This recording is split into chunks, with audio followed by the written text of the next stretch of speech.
Very good morning, students. Myself Baljeet Singh. Welcome to Study Panther.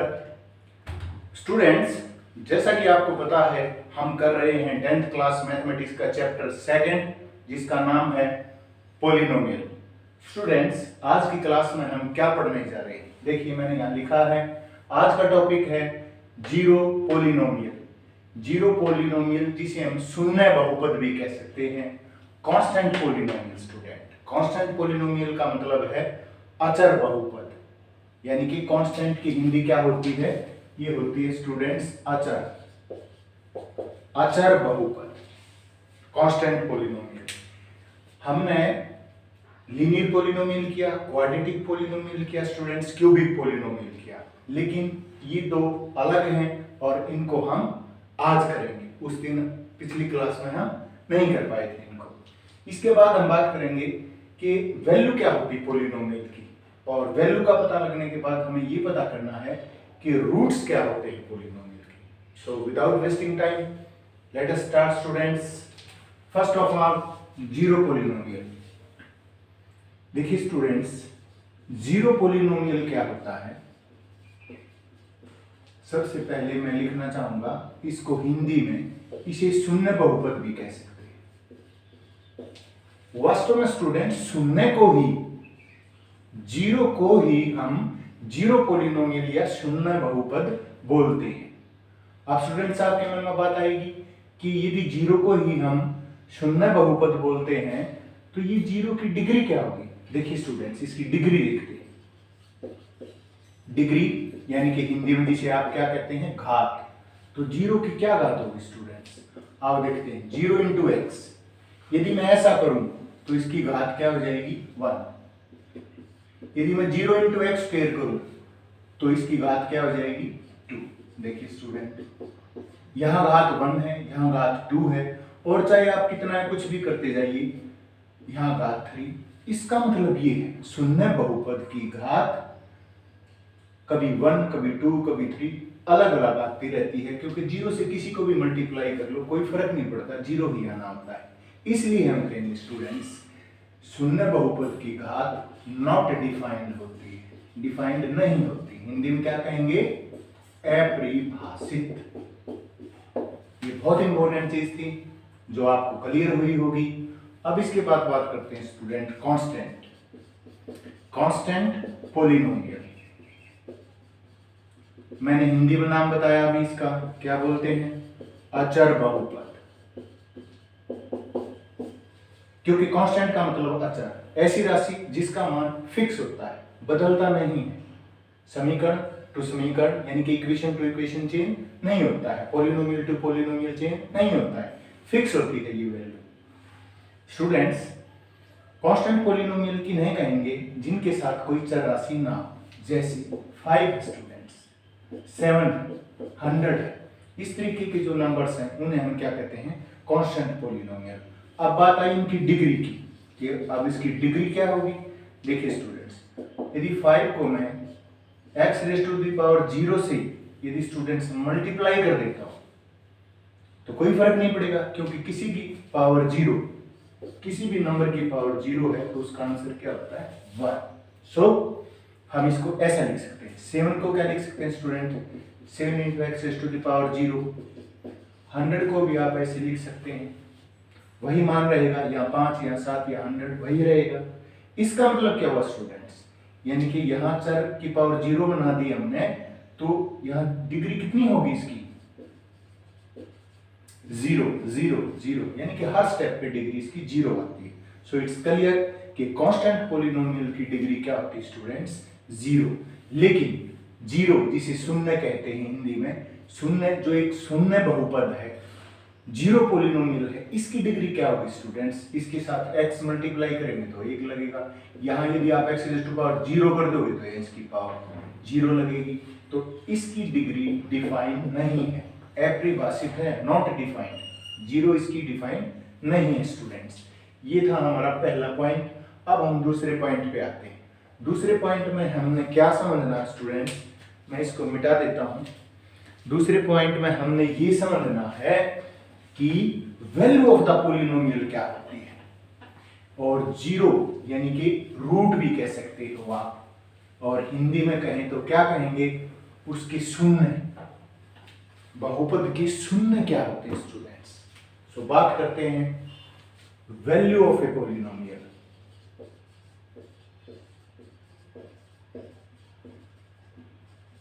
यानी कि students Hindi में बहुपद का मान।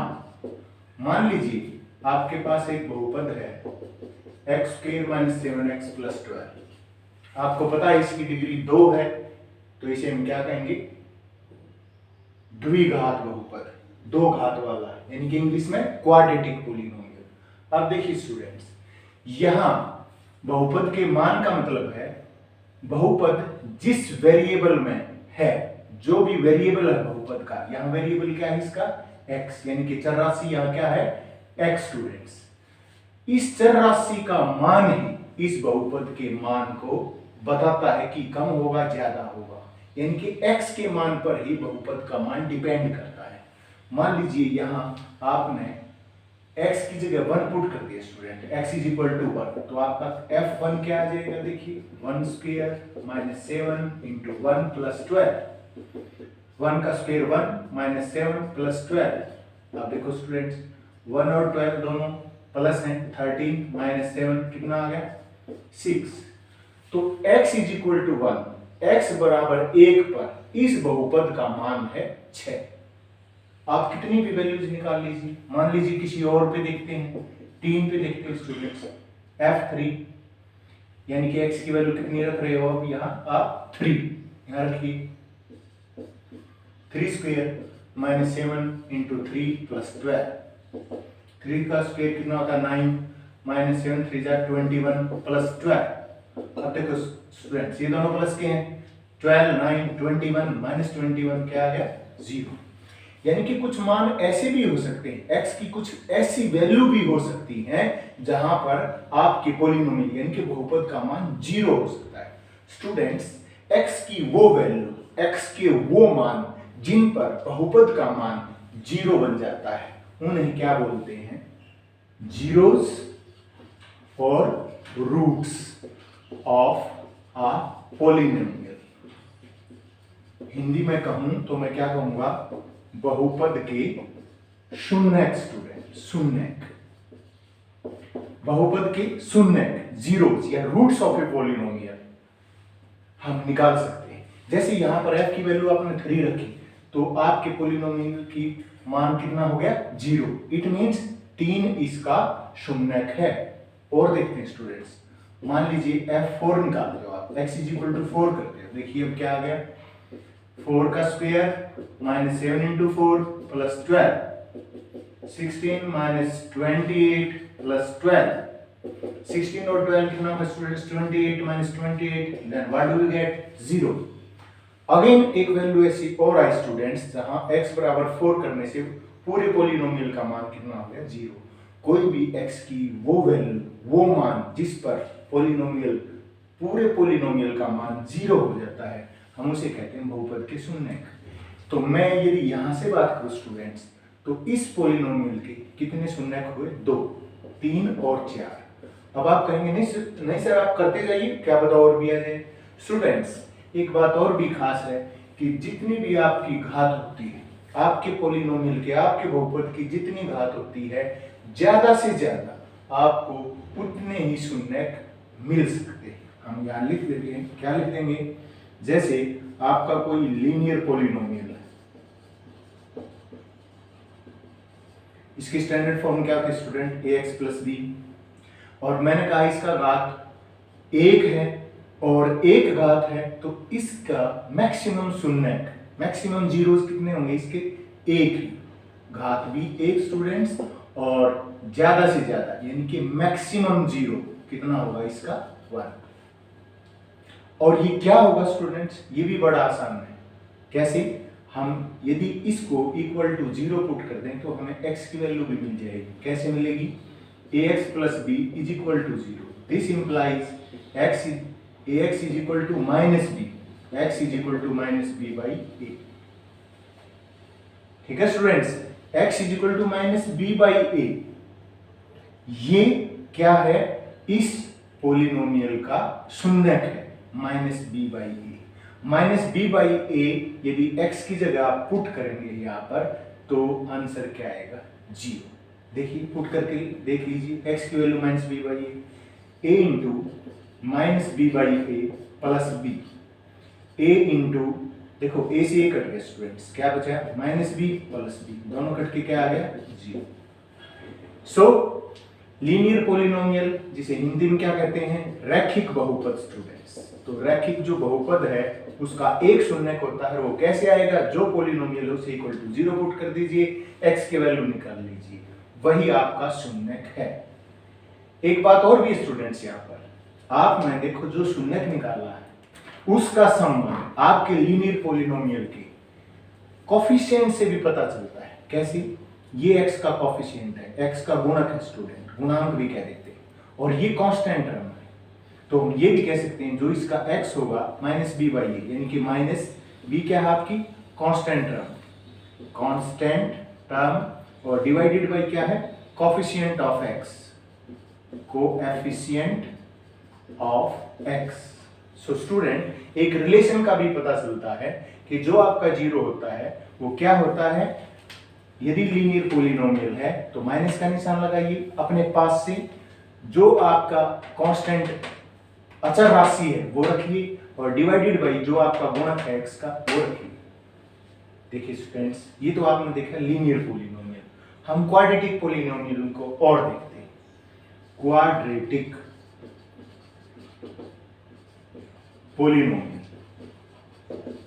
क्वाड्रेटिक पोलिनोमियल यानी कि द्विघात बहुपद। जैसा कि हमने ये एग्जांपल लिया था स्टूडेंट्स, यहां आप स्टैंडर्ड फॉर्म करेंगे ax² plus bx plus c is equal to 0। ये इसकी स्टैंडर्ड फॉर्म है स्टूडेंट्स, क्योंकि इसकी पावर 2 है, इसकी घात कितनी है? 2 है स्टूडेंट्स। घात यदि 2 है तो इसके शून्यक कितने हो सकते हैं? शून्यक नहीं, मैक्सिमम शून्यक, मैक्सिमम जीरोस कितने हो सकते हैं स्टूडेंट्स? 2 से कम भी हो सकते हैं, लेकिन मैक्सिमम 2 हो सकते हैं स्टूडेंट्स। कैसे निकालेंगे? वही तरीका, इक्वल टू 0 पुट कर लीजिए, आपको x की 2 वैल्यू मिल जाएंगी। यहां आपका ये सवाल है x² माइनस 7x प्लस 12, इसको इक्वल टू 0 करेंगे तो हमें 2 वैल्यू स्टूडेंट्स मिल जाएंगी। कैसे मिलेंगी? देखिए,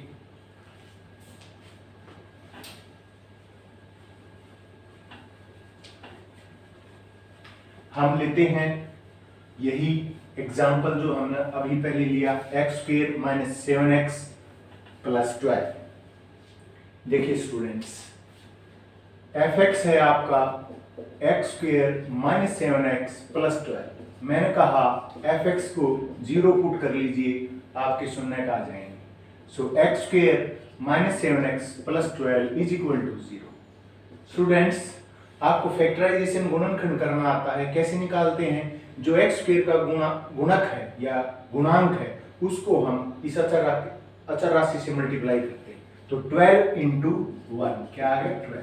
अब 12 के ऐसे फैक्टर कीजिए कि जिनका आप जोड़ करें तो माइनस 7 आए, मल्टीप्लाई करें तो प्लस 12 आए।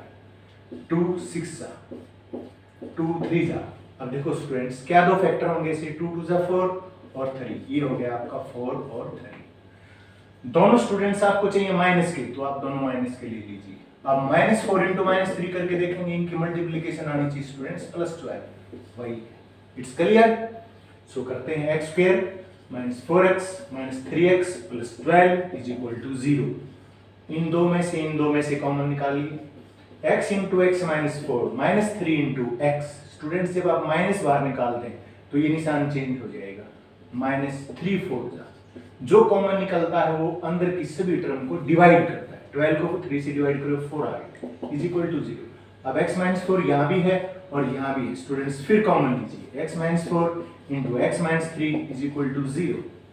यदि दो चीजों की मल्टीप्लीकेशन, दो संख्याओं की मल्टीप्लीकेशन 0 है, इसका मतलब क्या है? आइदर या तो क्या बात है x minus 4 is equal to 0 है, और क्या बात है x minus 3 is equal to 0 है। x minus 4 is equal to 0 करोगे this implies x is equal to 4, x minus 3 is equal to 0 करोगे this implies x is equal to 3। देखिए students, यहाँ आपके दोनों शून्य का आगे 4 और 3। अब जैसे आपने वहां पर शून्य निकाला था, आपका क्या था -b/a, और उसका संबंध क्या था गुणांक से, कि आपका x था स्टूडेंट्स, ध्यान कीजिए, आपका x था -b/a, और वो x इज टू क्या था माइनस, ये तो आपकी कांस्टेंट टर्म, ये आपकी कांस्टेंट टर्म थी स्टूडेंट्स, अचर राशि डिवाइडेड बाय a। ये क्या था कोफिशिएंट ऑफ x का गुणांक। यहाँ भी देखिए क्या कुछ ऐसा संबंध है, यहाँ भी एक संबंध ऐसा ही है स्टूडेंट्स। मैं यहाँ आ जाता हूँ, देखिए 2 आपको शून्य मिल गए, 4 और 3। मैं कर लेता हूँ 4 + 3। मैंने क्या किया, शून्यकों का स्टूडेंट्स मैंने किया योगफल, दोनों को जोड़ दिया। अब देखिए यहाँ आप अपनी स्टैंडर्ड फॉर्म पे आइए। स्टैंडर्ड फॉर्म क्या होती है इसकी, ax² + bx + c = 0, ये है ना। लेकिन अपना क्वेश्चन क्या है, ये है। अब देखिए शून्यकों का आप योगफल करेंगे स्टूडेंट्स, तो आपका आंसर कितना आया 7, और 7 कब आएगा माइनस, यहाँ हम कर देंगे -7 डिवाइडेड बाई 1। मैंने क्या किया स्टूडेंट्स, मैंने x का कोफिशिएंट लिया है, यहाँ पर x का कोफिशिएंट क्या है -7, और माइनस अपने पास से मैंने निशान लगाया है, और x² का कोफिशिएंट क्या है 1। तो स्टूडेंट्स क्या आंसर आ गया 7। और ये क्या है, शून्यकों का योग या शून्यकों का योगफल, एडिशन, दोनों का सम ऑफ रूट्स। तो हमने जब रूट्स का 0 सम किया तो स्टूडेंट्स क्या आया, ये हमारा ऊपर क्या है b, यानी कि हमारा क्या है -7 क्या है अपना b किसको बोलते हैं, x के कोफिशिएंट को, और डिवाइडेड बाई x² का कोफिशिएंट क्या है a, -b/a स्टूडेंट। अब यदि हम शून्यकों का गुणनफल करें, शून्यकों का गुणनफल, इनकी प्रोडक्ट करें स्टूडेंट्स, तो 4 3 क्या होता है 12 है ना स्टूडेंट्स। देखिए 4 + 3 7 आया, 4 3 क्या है 12। इसका भी एक रिलेशन है स्टूडेंट्स, देखिए यहाँ पर ध्यान से आपको गुणनफल निकालेंगे तो एक स्टूडेंट्स इसमें देखिए आपकी अचर राशि क्या है 12 डिवाइडेड बाय आपका कोफिशिएंट ऑफ x² क्या है 1, यानी कि 12 क्या है आपकी c। यहाँ देखेंगे आपका अचर राशि क्या है c, और x² का कोफिशिएंट क्या है a, so c/a। So students आपको ये पता चला होगा कि शून्यकों का योगफल क्या होता है, ये होता है -b/a स्टूडेंट्स, और शून्यकों का गुणनफल क्या है, दैट इज c/a स्टूडेंट्स। तो आज इस क्लास में स्टूडेंट्स हमने ये देखा कि जीरो पॉलिनोमियल क्या है, उसकी खासियत ये है कि उसकी डिग्री डिफाइन नहीं है। कांस्टेंट पॉलिनोमियल वो होते हैं जहां चर राशि नहीं होती, इसलिए उनकी डिग्री 0 होती है। जीरो और रूट्स ऑफ पॉलिनोमियल क्या होते हैं स्टूडेंट, x की वो वैल्यू, या कोई भी वेरिएबल हो, y है तो y की वो वैल्यू जिस पर पूरे पॉलिनोमियल का मान 0 हो जाता है। जैसे हमने इस एग्जांपल में x² - 7x + 12 लिया, तो x की वैल्यू 3 और जब 4 रखी तो इसका मान 0 हो गया। अब हमने वैसे भी आपको बताया कि किसी भी पॉलिनोमियल का यदि मान निकालना है तो उस पॉलिनोमियल को = 0 पुट कर दीजिए, एक इक्वेशन बन जाएगी, समीकरण बन जाएगा आपका, और फिर आप x की वैल्यू निकालोगे। लेकिन कुछ रिलेशन है, क्या रिलेशन है, आपके रूट्स में, आपके जीरोज में, और जो आपकी स्टैंडर्ड फॉर्म है आपके पॉलिनोमियल की, उसके कोफिशिएंट में, उसके गुणांक में, और आप अचर राशि में जिसको आप कांस्टेंट बोलते हैं, कांस्टेंट टर्म, और कोफिशिएंट्स में क्या है। जब हमने क्वाड्रेटिक पॉलिनोमियल लिया स्टूडेंट्स, तो शून्यकों का योगफल आया minus coefficient of x divided by coefficient of x²। शून्यकों का गुणनफल किया तो स्टूडेंट्स क्या आया, constant term divided by coefficient of x²। जब हमने लीनियर पॉलिनोमियल लिया, उसकी स्टैंडर्ड फॉर्म क्या थी ax + b, और जब = 0 पुट किया तो x क्या आ गया -b/a, यानी कि ये क्या है माइनस, ये क्या है आपकी कांस्टेंट टर्म, अचर राशि स्टूडेंट्स, और डिवाइडेड बाय ये क्या है आपका a क्या है कोफिशिएंट ऑफ x।